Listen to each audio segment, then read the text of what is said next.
You dirty bubble belly's always looking down your noses at us, Horace said in the gloom of the darkening barn. Always looking at us batty birds like we's nothing.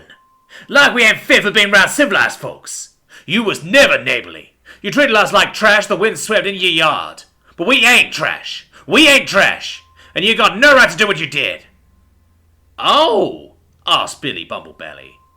Although the mouse hung by his wrists from the rafters of his barn, shirtless and whipped, with a slowly growing pool of blood beneath his dangling feet, he seemed perfectly at ease, as though he were in complete control of the situation. His calm demeanour infuriated Horace. Say it! Say what you did, Bumblebelly! Say what you done! God damn it! Confess!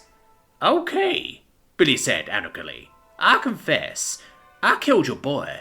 I killed Scooter. You admit it! Shouted Horace. You admit it! I do, Billy continued. I do admit it. I found him in the dark of the woods, pining away over that hussy he'd been set to marry.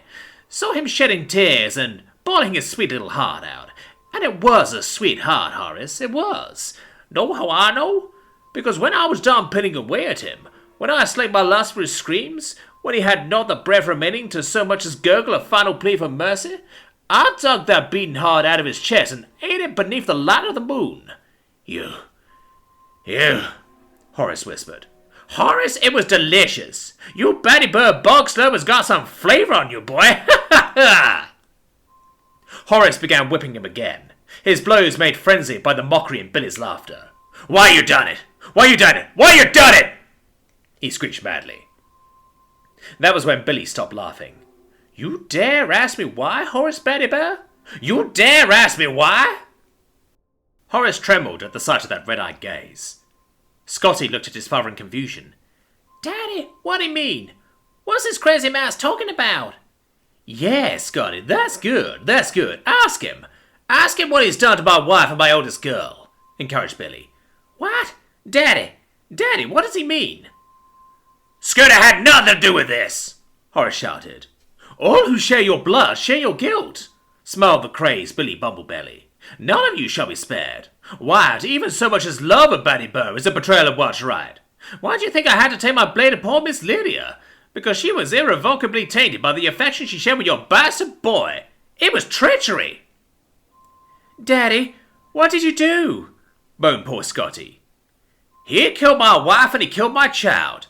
And he hid behind the law because it was too much of a coward to stand up and confess to what he'd done, Scotty. That's why Lydia and your brother died. That's why you and him are gonna die too. 'Cause it's justice. He hid behind the law? Scotty asked. Oink, oink, snickered Patrolman Pig as he entered the barn, dragging Lucy along with him, who he probably threw to the floor. Horace, why are you dragging this out? Kill this crazy thing and let's be gone from here. That fire will soon draw attention. No, he ain't begged for mercy yet, Horace heaved. Horace, does it look like this nutbar is going to be apologizing anytime soon? Get some sense into your head. You wanted to know why he killed your boy? Now you know. Finish him off so we can be done with this. I said no, Piggy. We do this my way. 'Twas my son he stole from me, so I'm the one who says what goes, and this mad mouse is gonna beg for my mercy. Dog damn it, Horace. You always gotta be in charge, don't ya? Sighed Patrolman Pig. Always trying to put yourself up over everyone. That's why no one can stand you. Not even your own kin. No wonder Mrs. Bumblebelly laughed so hard at you when you propositioned her. Piggy, shut your mouth, warned Horace. Billy deserves to know. Even Lucy here deserves to know. That's why your mama had to die, sweetie, Pig said to Lucy. Horace here got dead drunk like his loser ass has a habit of doing, and went walking along outside. Up by the creek you saw your pretty mama playing with your sister, and had him in urge to do something naughty. But when he invited her to partake of himself, she laughed at him like the old dirty fool he was. I said, shut up, Pig, Horace said, in a louder, angrier voice. Horace's pride wouldn't let him take that laughter. No, sir.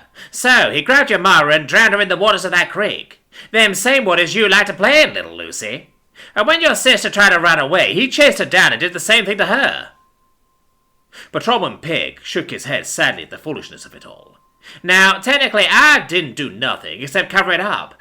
Me and Horace go back a ways, after all. I couldn't let my old friend go to the kennel over some mouse whore and her spawn.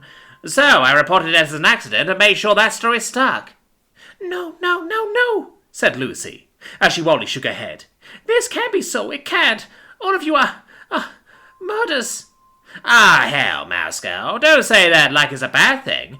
This is just the way the grown-up world works. Not that you'll ever experience it yourself, chuckled the pig. Patrolman Pig turned his head back to Horace and said, I'll take care of this one, and you finish off her daddy. Not till I say, damn it! You're not in charge here, Piggy! You're not in charge here! The roar of a discharged stinger shot rang throughout the air, and a hole opened in Horace's throat. Horace clamped a paw over this new wound, then raised it to stare in puzzlement at his now crimson-stained palm. When his gaze turned to Patrolman Pig, his expression was one of immense surprise. He asked, before falling flat on his back, dead. Daddy!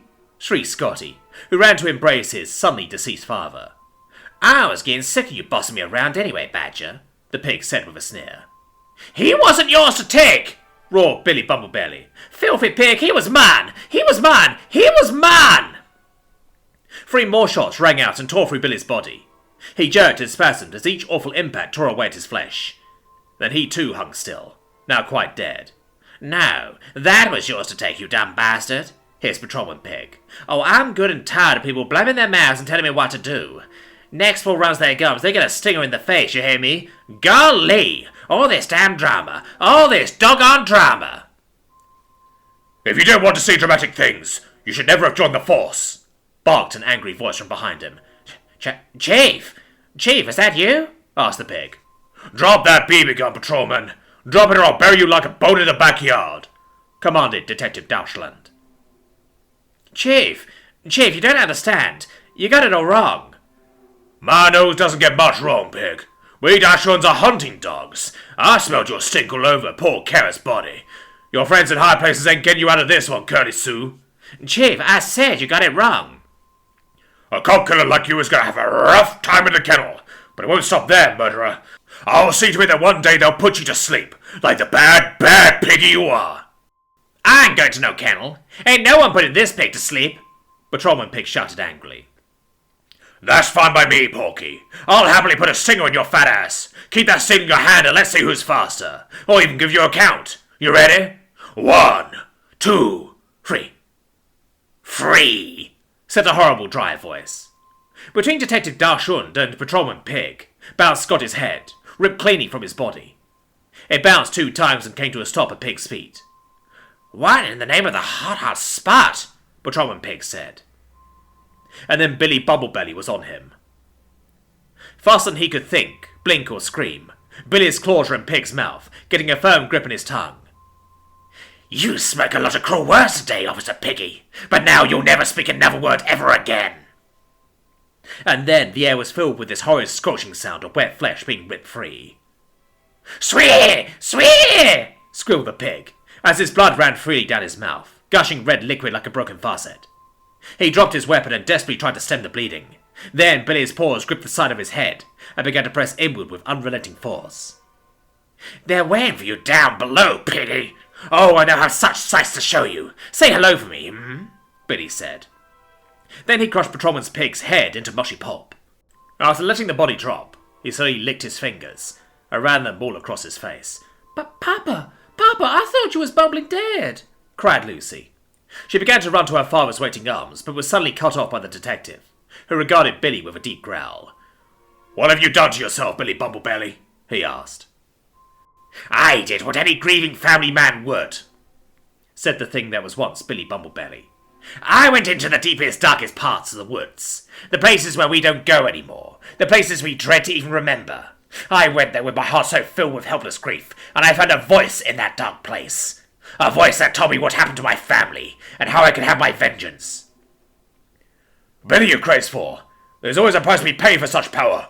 What did the voice ask for in exchange? Asked Detective Dashund. Billy wouldn't answer him.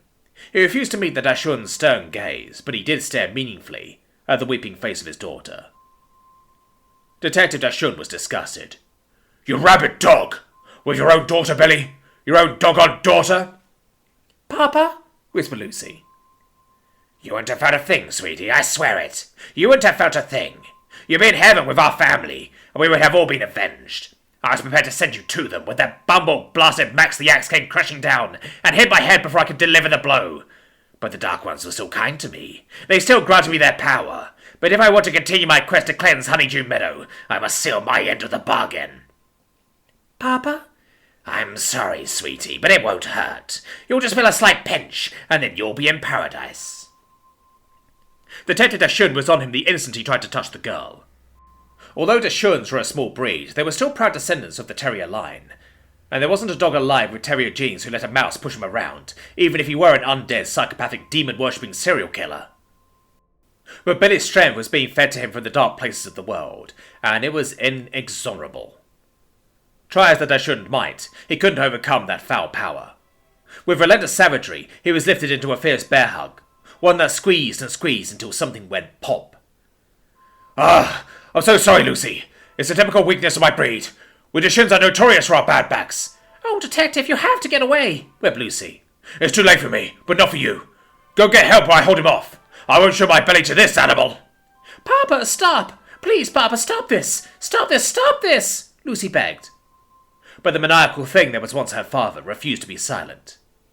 Hey, Lucy. Hey, Billy, cut in another voice. Sorry, I got bored in the shed. Hey, what are we doing now? Oh, are we wrestling? I want to be Macho Man. Macho Man's coming to get ya. Oh, yeah.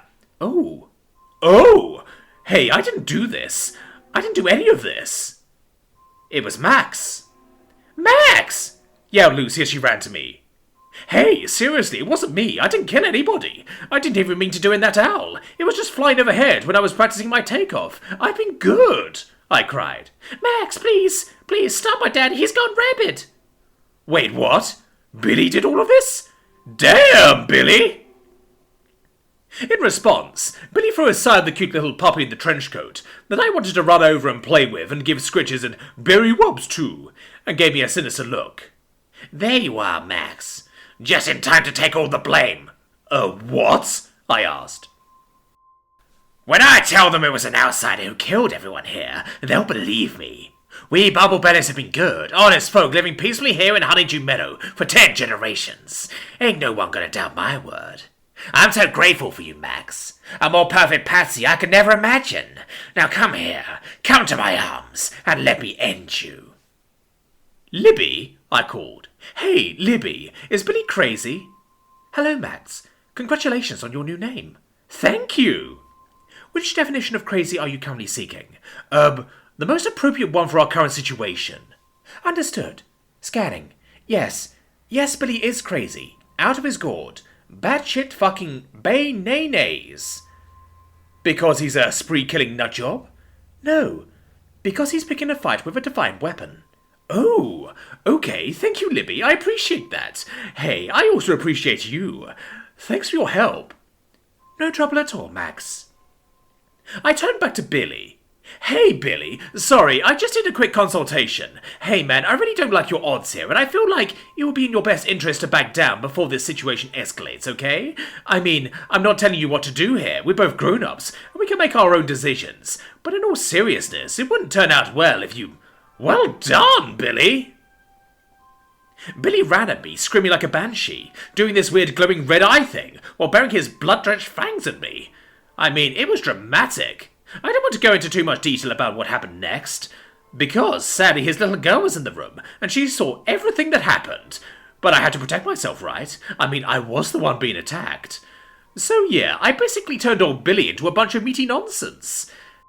Campbell beef stew was made of chunky bits of meat.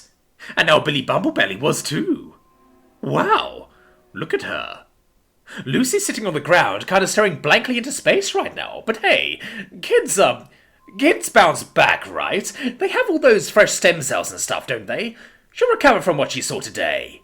She'll be fine. Besides, anyone who's ever read Harry Potter knows that having 2 dead parents is awesome. Ice cream for dinner with no bedtime. Party at whose place? Lucy's place. Oh, right. Someone burnt it down. I'm sure she'll figure something out. Kids are resilient. Man, Libby, did you see all that? I did. Regrettable choices were made by both sides. Ha, you're so silly. Billy was a bad guy, but I was here to stop him. The prophecy of that rhyming spider came true. I'm a hero. Max, that wasn't a prophecy. That spider was attempting to make you lower your guard so it could eat you. A hero! I really do have limits, you know. There may come a time when even I will no longer be able to tolerate the sheer absurdity of your many delusions. Ha! That's my tough-talking pal Libby. She's got a thorny exterior, folks, but she also has a real heart of gold. Max, I wasn't joking. Good old Libby. She's always ready to deliver a quip. Papa, Papa, Lucy kept whimpering, as she rocked forlornly on her haunches. I think it was time to go. The Dachshund was still breathing, and he was like an authority figure or whatever, right? Let him take over. I'm just an axe. You can't really expect me to be some kid's security blanket. And besides, I didn't really like Lucy anymore anyway. I hadn't forgotten that she'd pinch me. Nearly cut her freaking head off over it. I'm an axe, damn it. Treat me with respect. I'll kill you. You know what? Honeydew Meadow really wasn't what I thought it would be. I need to be around my own kind. This has been an interesting experience, but the real lesson I learned today was that talking animals are stupid. So farewell, oh strange, twisted little world of cartoonishly adorable little critters who boldly wear shirts but not pants. May you one day solve your various issues with class inequality, racism, mental health, crime and corruption, like we human beings did ages ago. Be more like us and less like yourselves. Goodbye, Honeydew Meadow. Goodbye, goodbye, goodbye. Lucy, said a voice in the girl's mind. Max had phoned away hours ago, but Lucy had stayed in the barn, lost in her miserable thoughts, desperately trying to remember happier times. Times when both her parents had been alive. Times when it seemed that love and joy would never leave her life. Lucy, I love you. I love you too, Papa, she whispered. Lucy, it's up to you now. They have to pay. You have to make them all pay. But Papa, I'm so small. That's okay, Lucy. Big things often start small. A single raindrop sees a flood. A small cell becomes a malignant lump. A single atom can smash an entire city. You can do it, Lucy. You can do anything. To her right, Detective Dachshund struggled to breathe. He hadn't opened his eyes once since her papa hurt him. You know what you have to do. But Papa, isn't it wrong? You know what you have to do. Lucy picked up Patrolman Pig's BB gun. It still had a single round chambered in it. Then she looked at the helpless Detective Dachshund. Do it, Lucy. Make the right choice. Do it, Lucy. Do it, Lucy. Do it, Lucy. Eyes wide, hands trembling, Lucy did it. Lucy made her choice.